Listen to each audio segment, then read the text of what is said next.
Hello! Hi అండి. ఎలా ఉన్నారు? నేనైతే చాలా బాగున్నానండి. ముందుగా మా హస్బెండ్‌కి హ్యాపీ బర్త్‌డే చెప్పండి. ఈరోజు మా హస్బెండ్ బర్త్‌డే.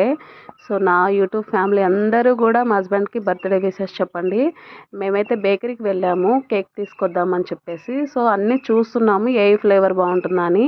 నాకైతే చాక్లెట్స్ ఇష్టం ఉండదు. మా వాళ్ళకేమో వెనీలా ఇష్టం ఉండదు. ఫైనల్గా పైనాపిల్ అయితే సెలెక్ట్ చేసుకున్నాము. మా బుడ్డదానికి ఐస్ క్రీమ్ కోసం చూస్తున్నాము. అది బేకరీకి వచ్చిందంటే చాలు ఐస్ క్రీమ్లు వెతుకుతూ ఉంటుంది అనమాట మా బుడ్డది. సో నెక్స్ట్ వచ్చేసి చికెన్ తీసుకున్నాము. ఇప్పుడు అన్ని కార్తీక సోమవారాలు మొత్తం కార్తీక మాసం నడుస్తుంది కాబట్టి ఈ నైట్ అయిపోవాలి, నెక్స్ట్ డే ఉండకూడదు అని చెప్పేసి చికెన్ ఇట్లా ఫ్రై చేశాను, రసం పెట్టాను అనమాట. ఈ సంవత్సరము ఎంతో అనుకున్నాము కానీ కుదరలేదు. సో ఎవరితోని కూడా సెలబ్రేట్ చేసుకోలేదు. నా యూట్యూబ్ ఫ్యామిలీ నెక్స్ట్ మా ఫ్యామిలీ మొత్తం కూడా ఇట్లా బర్త్డే అయితే సెలబ్రేట్ చేసుకున్నాము. సో మీ ఆశీస్సులు, అందరి ఆశీస్సులు మా హస్బెండ్కి ఉండాలని కోరుకుంటున్నాము. నా హస్బెండ్ పేరు వచ్చేసి నరేష్ అనమాట. సో ఫైనల్గా డిన్నర్ అయితే రెడీ అయిపోయింది.